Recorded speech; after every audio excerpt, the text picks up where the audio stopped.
So the reason I leave it on the skin and then wash it off is because this is a form of short contact therapy. So if you're somebody who doesn't tolerate active ingredients like benzoyl peroxide or salicylic acid very well, what you can do is really lather it nice and good on your hands, apply it to your skin, and then let it sit for a few minutes and rinse it off. So that way you're getting the benefits of the benzoyl peroxide or the active ingredient, but there's much less risk of irritation because you're rinsing that product off. It's not staying on the skin.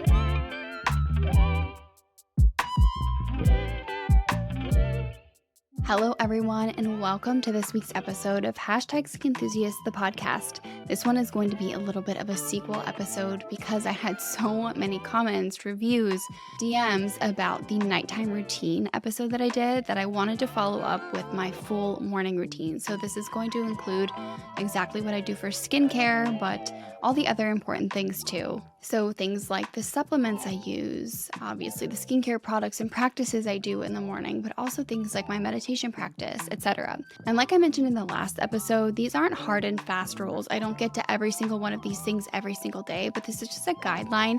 And when I do nail this routine, I really feel my best. And I feel like sticking to some of these practices has been a game changer for me in the last 3 to 5 years, and really honestly life-changing. It helps me to turn around the trajectory of my life. So I don't think that these little routines are just little routines. I think they stack up to mean big things. So I'm happy to share with you guys the things that I do since it seems to be of interest. But I first wanted to call out a really sweet review that we got over the week. It says, "Makes my commute fly by. Love Amy's practical advice, and her guests are very informative on different wellness topics. I work in the medical field and love this podcast." I know that logging on and leaving a review on a podcast takes, it takes 3 to 5 minutes, but still we're all so busy. So I know that you guys putting in the effort to do that. It means so much to me that you take the time to leave a review and rate the podcast, because it really helps the podcast to grow, which it has been growing. And I'm so proud of that. I think I fully intended to have to build this thing from the ground up, but I've just been so pleasantly surprised to see how many people are really interested in this information. So thank you for being a part of that and for leaving your kind reviews. This one is from E. Headley. If this is you, please send me a DM, because I want to send you just a little thank you box of goodies for taking the time out of your busy day to write a review for me. So let's get into my morning routine. My alarm goes off at usually between 6 and 7, and this depends on the night that I've had before. So if you haven't already listened to my nighttime routine podcast, definitely listen to that. And the reason I did that one first is because that really sets the foundation for the day to come. I feel like your nighttime routine is so essential to having a good morning.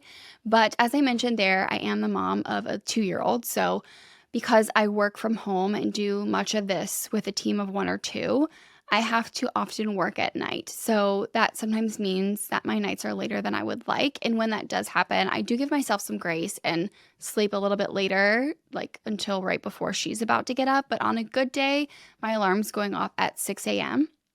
And at this point, my phone is on airplane mode, and it stays on airplane mode for most of the early morning, because there's no worse feeling than getting right on your phone and starting to scroll social media, and you just feel groggy and like your head feels heavy, and it's a horrible, terrible way to start your day. And I didn't start to notice how it was making me feel until I trialed stopping doing it and just leaving my phone on airplane mode for the morning. And now the one off time where I do that, which honestly, it hardly ever happens anymore because I'm so conscious of how it makes me feel, I'm always just, wow, it is such a difference. Like I feel more anxious. I feel like I have, a headache. I feel like my eyes are heavy. Like I just don't like the feeling of getting right on my phone in the morning. So my phone stays on airplane mode, and I'll usually meditate in bed or on the couch. So I have a pair of headphones next to me on the bed that I'll pop in so that I can meditate without waking my husband up, or I'll just go to the couch and do a quick meditation. Now, if I'm doing YouTube meditation, obviously I have to put my Wi-Fi on, so I'll put it on for that and then go back off. But the key here is that you're not scrolling, you're not checking email, etc. And I have a lot of really great meditations that I use. I think probably my favorites are either from podcasts or from YouTube, and I just save my favorite ones and I'll go back to them over and over again. My meditation practice definitely took some time to build, but I can honestly say I'm a different person when I fit it in versus the days I don't. Like it really has truly changed my life. I feel like I'm more open, I'm more kind, I have more patience with my husband, with Josie. I'm literally like a better version of myself on the days I meditate. So whenever I can get that in the morning, I think it's amazing because sometimes I don't get it until nighttime. And in that case, I'll meditate right before bed. But when I can get it in first thing in the morning, wow, like your day is just set up for success and a great mood. So that's usually the first thing I'll do. Then if I have time, I'll write in my journal. And this kind of varies between just free writing or following prompts from the journal that I use, which I'll link below, or just my gratitude practice. So this is something I make sure I get in at least once a day, but I try to do multiple times throughout the day. And this is where I just rack my brain for everything that I'm grateful for. And I try to think of the most minuscule things, like having fresh, cool water to drink, having nutritious meals, having a place that I can walk next to the ocean because of how amazing views of and the smell and the sound of the ocean is for our mental health. All those little things that I just try to think of. Like I said, I try to do it throughout the day, but in the morning, I really try to think of all the things I'm most grateful for.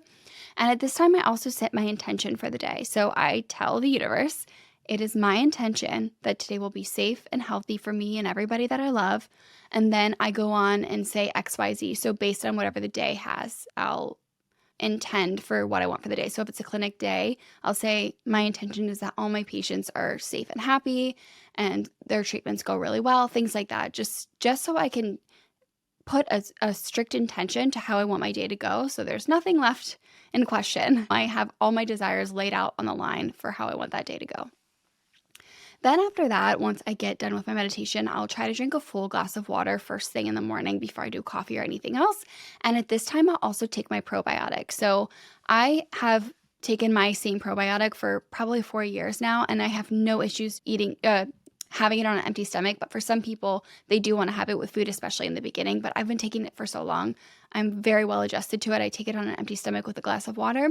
And the one I use is Seed. This is in no way sponsored by Seed, but it's the best in the business. I find their commitment to research and development, which, as you guys will know after hearing all of the amazing founders on this podcast, is something that's really important to me, whether it's my skincare, my supplements, etc. I want to make sure that they're really investing in their research and development. They're doing the studies, they're looking through the research, and they're trying to incorporate the most accurate science into their product development.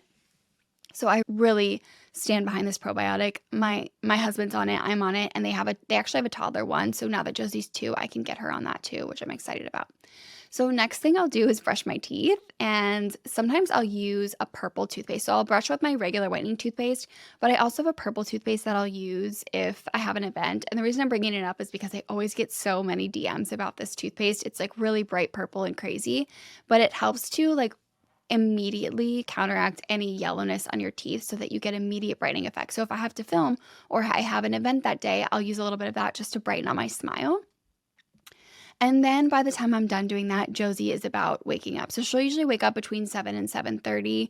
And my husband and I take turns getting her up depending on what our mornings are looking like. Recently, we've been trading off days since we both work from home. It's a little bit difficult, but we've been trading off days of who is her primary caretaker for that day. So it might be my day to be with her solely, which is amazing because then I have no distractions and I just get to literally play with her all day. I don't have to worry about work, and then he'll work, and then we'll swap the next day so that I have a full day of work and he gets his like full Josie time in, which has been working really well for us. It's just been a game changer for our routine. And plus, we both get that quality, uninterrupted time with her where we're not thinking about anything else, which is amazing. So I'll wake her up and change her diaper, obviously, and then I'll make her breakfast. And her breakfast is usually eggs or oatmeal. She loves eggs, so I'll do an omelet and I'll try to use whatever leftover vegetables we have from the night before. I'll try to put in some spinach, things like that into her omelet.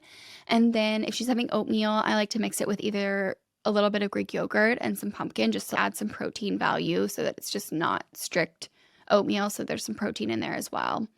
Antioxidants from the pumpkin. I just try to keep it like a little bit more well-rounded, but those are, I would say, her 2 favorite breakfasts. Sometimes I like to make her waffles, and in that case, I'll just blend up some organic oats, a banana, and 1 egg, and that will be like the batter so that I don't have to add any sugar or use a store-bought batter. It's super, super easy, and I'll put it in the waffle maker or make pancakes out of it. Very easy.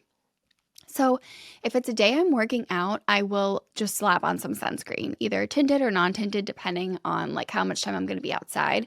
If I'm going to have a long commute or I'm going to be like outside a lot, I'll use tinted. If not, I'll use a non-tinted sunscreen. Some of my favorites, it just depends whatever sunscreen I'm using at the time, but generally I like one that kind of washes off well since this isn't my full morning routine. This is just my sunscreen before my workout. I really love the one by Dr. Dennis Gross. It's a non-tinted. I love the one by Summer Fridays. It's a non-tinted. The tinted I've been wearing most recently is from Elta MD. It's their UV Elements. It's amazing. It is a little bit harder to wash off, but the tint is so good and it's like very dewy and moisturizing. So especially at a time where I'm not going to be using moisturizer like right before a workout, when my sunscreen is my only product, it is nice to have those moisturizing properties as well. But before I use my sunscreen, I'll just spray a little bit of micellar water on my face just to refresh it. And the one I like is from Sable Labs. It's a really nice micellar water that actually has a little bit of vitamin C in it, and it's in a spray bottle, which makes it one of my favorites. This is such a good product when you just need to refresh on the go or right before you're going to be working out. So I'll do spray and then I'll let my face dry and then I'll put on my sunscreen for the day. One little hot tip too that I have, if you're someone like me who doesn't wash your hair every day, I like to apply my dry shampoo before I work out. And I like to use a powder dry shampoo over an aerosol for this purpose because I just find that those powder particles really absorb the dirt and oil and sweat a lot more effectively. And by applying it to my scalp before I work out, it allows those particles to absorb the sweat and oil as it's being produced rather than me trying to do damage control on when I get back. It's just so much more effective, and it gives my hair such first of all, more longevity, and also just like that bouncy, fresh root feeling. So I'll apply that. I love the one from Crown Affair. It comes in a beautiful little pot and has a little brush that you just brush onto your scalp. You'll see me using that one all the time. It also smells divine. So good. Like they nailed their scent. Another one that I really love is the one from Array. If you haven't heard about Array, they're a company that formulates all their products or most of their products to actually help prevent and reverse graying through a proprietary technology that they have. So definitely go and listen to my episode with the founders of Array if you want to learn a little bit more about that technology. And I usually try to work out 2 to 3 mornings a week, just depending what my schedule looks like. And I alternate workouts between a Megaformer Pilates workout and a workout called Bunda. So Megaformer Pilates, if you're not familiar, is like Reformer Pilates, but the Reformer is a little bit different. It's like wider, and I find it to be a lot more of an intense workout versus, which I still do love, traditional Pilates, Reformer Pilates, but it's just, to me, they're completely different workouts. There is a true workout in for me, at least the way the classes that I've been to. And then I'll alternate that with a class called Bunda here in Miami.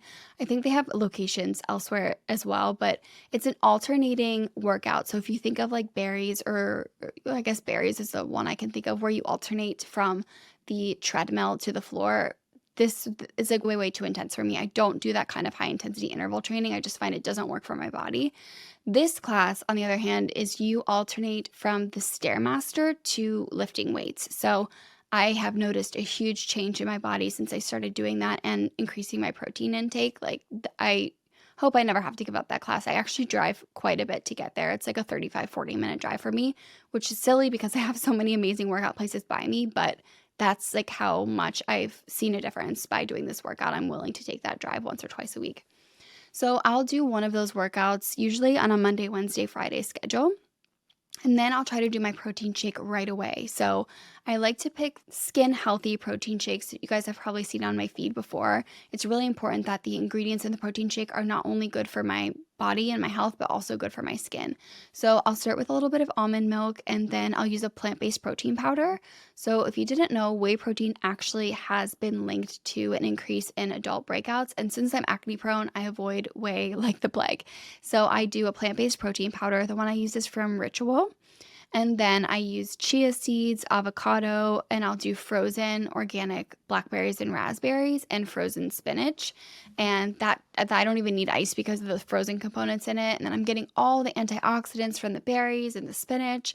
I'm getting the omega-3 fatty acids from the chia seeds and the avocado. So all around, it's like a very well-rounded smoothie. And I'm getting that extra protein intake, which has really been helpful when it comes to making sure I'm getting the results I want from my workouts.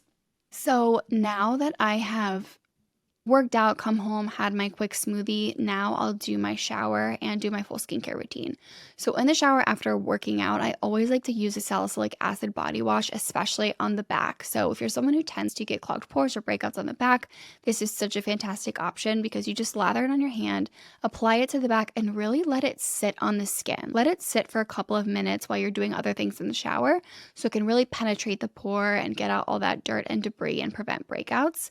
And then I also cleanse off my sunscreen. So depending on the sunscreen I used, this could be an easy gel cleanser that I have in the shower, or if it's one of the heavier sunscreens that are harder to remove, I will do a quick double cleanse with a balm. So I tend to just leave my gentle cleansers in the shower. Right now I have one from Kiehl's, I have the one from Rhode in there, and I also have one from Bubble. And those are just my gentle cleansers that I'll use whenever I'm in the shower. This episode is brought to you by, well, me. Skinthusiast.com is your one-stop shop for all things skin, hair, and beauty. I have countless blog posts to educate you on all the skin concerns and most common skin questions I receive. We also have a complete skincare basics guide on our shop page, as well as the cutest In My Skin era crew necks. If you want to support the show, please head over to skinthusiast.com/shop, and don't forget to rate and review the show wherever you listen to podcasts. And then after I hop out, I will apply my body moisturizer to damp skin. So I just pat the skin dry and apply my body moisturizer, which is usually either a gradual tanning lotion. The one I love, which is by far the best on the market in my opinion, is the one from Luxe Unfiltered. It's really creamy, moisturizing. It smells fantastic. And so not only are you getting that hydration and moisturization, but you're getting the most beautiful like cocoa gradual tan. So it's not one of those tans that leaves you feeling orange, and it's not so gradual that you don't see a difference. You do see a difference with one application, but it's subtle enough that you can either build upon it or keep it. I feel like for me, I'm 1 to 2 applications, and that's like the perfect amount of color for me. And it's just my absolute favorite self tanner that I've been able to find. And if I'm not using that one, I'll just use a regular body cream after my shower. The one from Skin Fix is great. You can also get them from like La Roche-Posay, CeraVe. Those are great ones. But the key is making sure your skin is a little bit damp so that you really get the benefits of that moisturizer. So now that I'm out, I've cleansed my body, I've done my little body care routine. Now I will do my microcurrent because the sunscreen's off my face, my skin is free of any oil, and I love the microcurrent in the morning specifically. So if you remember from my last episode on my nighttime routine, I leave my red light to nighttime. That can be used any time of day. The only reason I use it at night is because my microcurrent kind of takes the place in the morning, and I don't want to be doing too many things, like who has the time? So I'll do my microcurrent in the morning because there is an immediate benefit that you get with microcurrent that you see right away when you're finished. So I like to obviously use that in the morning so I can get the benefit of that throughout the day. But this is something I've been doing for a few years, and I think I go through like spurts of how religious I am with it. And it never fails that when I like get on a kick where I'm using it every day, which I have been for the last probably 10 days, I get so many comments in my DMs about like how my skin looks, if I've done anything recently. So that's proof enough for me that it works. Plus I take my own before and afters, etc. So we see that immediate lift and contour effect when we're using the microcurrent, but there may also be some long-term benefits of microcurrent via stimulation of the skin cells. So I feel like that research is a little bit lacking, but it's enough to encourage me to use it, and I've been using it for years. So if you're someone who it's in your budget, I definitely think it's worth it, at the least for the immediate benefit that you're going to see, but you have to be consistent with it. It's really important that you use it regularly if you want to really gain that benefit. So I'll either use the Zip or the NuFace. Those are my two favorite devices to use. They're just like a different way to hold the device. I think that is a little bit unique. I think some people will like the Zip better and some people will like the NuFace better. It just depends on what feels better in your hand, but I think the technology is amazing in both of them. I will say that my favorite activator gel to use is the NuFace activator gel. So even if I'm using the Zip, I actually use my NuFace gel because I just think it's so easy. It comes in this little push canister. You just push it up, swipe it with your little brush, and apply it. And that's really an incredible gel. I love that. It is so light on the skin. Now, I do rinse the gel off when I'm done with the treatment, but you can absolutely leave it on. I tend to have really sensitive skin, so I keep things to a minimum. And if it's not a necessity for me to leave on, I don't. So I will rinse the gel off when I'm done, but you can absolutely leave it. It does have some skincare benefits. So then if I'm going through a time where I'm trying to prevent breakouts, like I'm near my time of the month or I had a pimple in the past couple of weeks or something like that, I'll use my benzoyl peroxide cleanser, leave it on for 3 to 5 minutes, and then wash it off. Sometimes I'll do this in the shower as my cleanse. It just depends. I have to see how my skin is feeling. I don't want to overdo it. I don't want to overstrip it, but I also want to get the benzoyl peroxide benefits if I feel like I need it at the time. So the reason I leave it on the skin and then wash it off is because this is a form of short contact therapy. So if you're somebody who doesn't tolerate active ingredients like benzoyl peroxide or salicylic acid very well, what you can do is really lather it nice and good on your hands, apply it to your skin, and then let it sit for a few minutes and rinse it off. So that way you're getting the benefits of the benzoyl peroxide or the active ingredient, but there's much less risk of irritation because you're rinsing that product off. It's not staying on the skin. I really love a 2.5% benzoyl peroxide. I love the one by Jan Marini. It's 2.5% and it's creamy. Naturium also makes one. I think theirs is 5%, and then there's Panoxyl as well. I think they make a 2.5 and a 5. So really great options out there if you want to start incorporating a benzoyl peroxide routine if you're acne prone. This is like one of my favorite ways to incorporate that ingredient. And next I'll go in with my vitamin C. And you can do this because you've already rinsed the benzoyl peroxide off of your skin. So I go in with my vitamin C. There's a few different ones that I use. I would say when my skin is feeling not so sensitive, I can tolerate the L-ascorbic acid. So SkinCeuticals, which is you'll know, like the most highly studied form or the most highly studied formulation. It's been around for decades. It's a derm favorite because they have a patented formula. They engineered this proprietary formula that can stabilize the vitamin C, which is incredible. It has other antioxidants in there as well.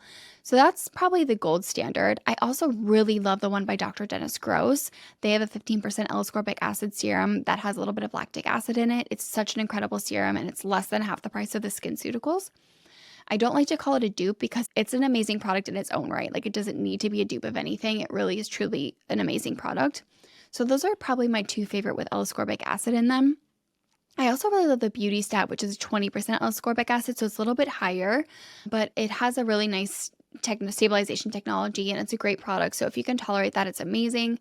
And then if you're really sensitive to L-ascorbic acid, which I am sometimes, I'll use one with THD ascorbate. So this is a lipid-soluble form of vitamin C that penetrates the top surface layer of our skin more easily than L-ascorbic acid does. And the reason that's important is because when we're formulating with L-ascorbic acid, many of these formulations have to have certain qualities like a low pH or other ingredients that help it penetrate easier, the L-ascorbic acid, which can contribute to the irritation of the product. But because the THD ascorbate can penetrate a bit easier, it can be in a kind of skin neutral pH formulation, and it doesn't tend to give us as much irritation. So if you have ever tried vitamin C in the past and it like breaks you out or you feel like you can't use it, I highly encourage you to try one with THD ascorbate because you might just be able to tolerate it, and then you're going to get all the amazing benefits of vitamin C.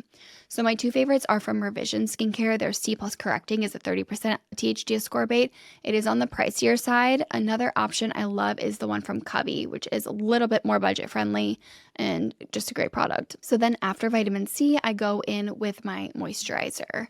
And depending on the day, how my skin is feeling, some of my favorites are the new one from the Inky List, their Ceramide Moisturizer. I love Xerophyte Barrier Repair. I love the new peptide cream from Beauty Stat. I also love the Tower 28 SOS cream. So really fantastic options. That actually reminds me, I forgot that after I work out on my way home, I will spray my face with the Tower 28 SOS spray and my back. That's where I tend to be acne prone. So I'll spray those just directly on top of my sunscreen. I don't have a long commute home, just to hold my skin over and reduce any acne causing bacteria until I can get home and cleanse my skin. So that's one of my favorite hot tips for my patients, is just to make sure you have something like that can hold you over. Ideally, you'll walk right into the bathroom and cleanse off, but for most of us, that's just not the case, especially if we work out outside of the house. So having something in your car or in your gym bag that you can just spray on your face, on your neck, your back, your chest, anywhere that you're acne prone, to help reduce the acne causing bacteria until you can get to your sink and give yourself a proper cleanse. If you start doing that, you're going to notice a big difference in your acne if it is caused or if your workouts and sweat and bacteria are contributing to your breakouts. So then after my moisturizer, I will use an SPF, either tinted or non-tinted. If I'm using non-tinted, I always follow with a skin tint, like some sort of a foundation or skin tint, because I need that tint, whether it be in my sunscreen or in my makeup. I need tint in addition to my SPF because I have melasma and rosacea, and those are both light sensitive conditions. And the tint found in these products more adequately protects us than regular SPF from visible light. So SPF is always a must because we want to protect from UVA and UVB, but we also want that visible light protection that we get with tint. So some of my favorite tinted sunscreens are the ones from Isden. I love Elta MD UV Elements. For non-tinted, same ones I mentioned earlier. I've also really been loving the PREQUEL. It's incredibly moisturizing, like so moisturizing. I also like the one from Naturium. They have a super glowy sunscreen. They have two, so I'll link the one I'm talking about below along with everything else I'm talking about here. But those are both amazing non-tinted options. And then if I'm going in with a skin tint, I really love the Chanel skin tint. I think the Chanel and the It Cosmetics CC Plus Nude, not the original, the other one, the newer one, those are probably the ones I get the most compliments on my skin. Like whenever I'm wearing those, people are always like, "Oh my God, your skin looks amazing," which is always an amazing compliment, right? You don't want anyone to say, "Oh my God, your makeup looks amazing." You want people to say your skin looks amazing, it looks so healthy, it looks so glowy. And so that's always my flag. If I get a compliment on my skin, I always write down, make a mental note of which skin tint or tinted sunscreen I have on that day. And I try to keep note of it so I can tell you guys, because I think that's the best compliment, is when someone says your skin is glowing versus your foundation looks good. Nobody wants to hear that. So after that, I will give my hair a little bit of refresh. So when I work out, I usually have my hair back in a hair clip, like just a twist, and then clipped up on my hair very loosely because I don't want any tension at the root. But I don't work out in like high tight ponies or high tight buns. I keep it very loose and just with a clip, again, to avoid that damage, but also because that kind of bend in my hair gives my layers a little bit of a bend when I take it out. So it almost looks like it's styled. It has a nice, almost like a curl to it when I hold it in my hair that way. And I've also already had the dry shampoo in my hair, so my roots are good to go. If I need to add a little more, I will, but generally I don't. If I need to blow dry any of the particles out, I will. But again, with the two I use, I really find that I don't often have to do that. So then once I'm refreshed, I have my skincare and my SPF on and maybe a skin tint, I'll usually take Josie for a walk, and this is like our decompression time. She's already had breakfast, but it's that time in between breakfast and nap time, and we'll listen to a podcast. So I'll either do Audible, I'll do audiobooks, I'll leave a couple below. This is when I really like to get in some like positive thinking. So I'll listen to a lot of positive audiobooks just about like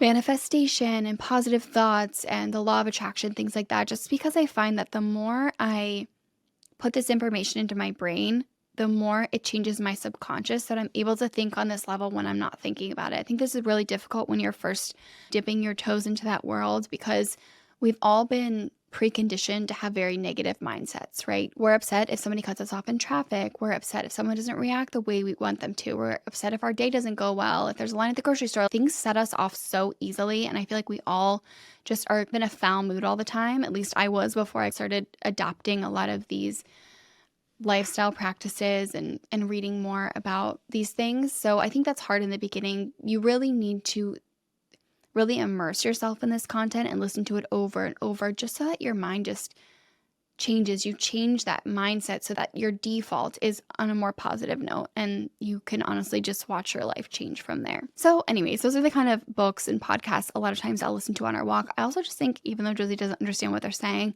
I do think it's nice for her to just have an introduction to that positive talk and understand that it's a part of my life, and so that hopefully she'll grow up and it will be a part of her life as well. So then we come home, I make Josie a little bit of a snack, and at this time I'll usually have my breakfast. So I'll usually make 2 eggs. I'll use leftover veggies from the dinner before. I like to really do like a hearty plate of veggies with my eggs. I'll do a piece of toast as well. I love carbs, but I really try to keep them low-ish, and I always try to eat my veggies first and then my protein and then my toast, just to keep my blood sugar balanced.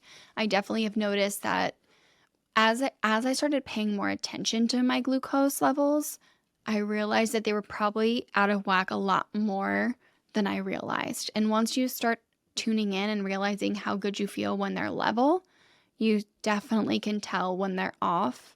And even if I had dessert or I had a carb-heavy meal the night before, the next day is not good for me.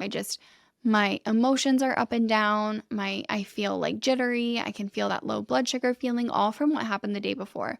So it's really important to me to try to keep it level as much as I possibly can. And I really try to do that with diet. So with my breakfast, I'll also take my prenatal vitamin pack. I've been on the same prenatal since 2 years before I had Josie. So if you don't know, as women of childbearing age, it's a good idea to be on a prenatal if you're thinking about conceiving really at any time. So although we weren't trying for Josie, I wasn't really quite ready, I knew that it was important to me to be on a prenatal for as long as possible beforehand. So the one I use is from my Bento, or the company is called Bento, and it has a multivitamin, which is the prenatal, but they have other options too. It doesn't necessarily have to be a prenatal, but I figure at my age, why not it be a prenatal? Because it's like my multivitamin, but also setting me up for a potential healthy pregnancy down the road. It also has a fish oil in it. Mine has zinc, it has a vitamin D, and this is all tailored to you, so yours could be different. I actually did a bunch of labs through a company called Get Poplin, and they were able to tell like what levels were low, what support I needed. I highly recommend that company if you're thinking about having a kid in the next few years. It was the most comprehensive panel I've ever done, and Jim did one too, and it was just amazing. And so I took those results, brought them to Bento. You can actually do consults with Bento. And they tailored my vitamin packs based on the results of my labs, which was amazing. So after I have breakfast and Josie has her snack, I'll play with her. Or if I have any meetings, I'll swap out with my husband and he'll take her while I do my calls. And then when she goes down for a nap, I will finally get some work done. So she usually naps from 1 to 3. So that's early afternoon. But now I've taken you through like my whole morning.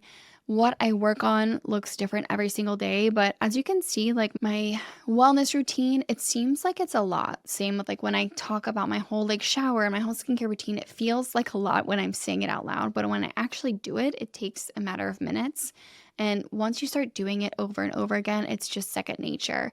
And you'll see that in my nighttime and my daytime routine, things are not, especially my skincare routine, things are not extensive. Like they're very simple. I'm only using the essentials. Here and there, of course, I'll add in other products, especially if I'm testing them. But for the most part, I stick to like the tried and true that actually have been clinically proven to do something to our skin. I'm not one to use a lot of fluff. Again, because I'm acne prone, I have sensitive skin.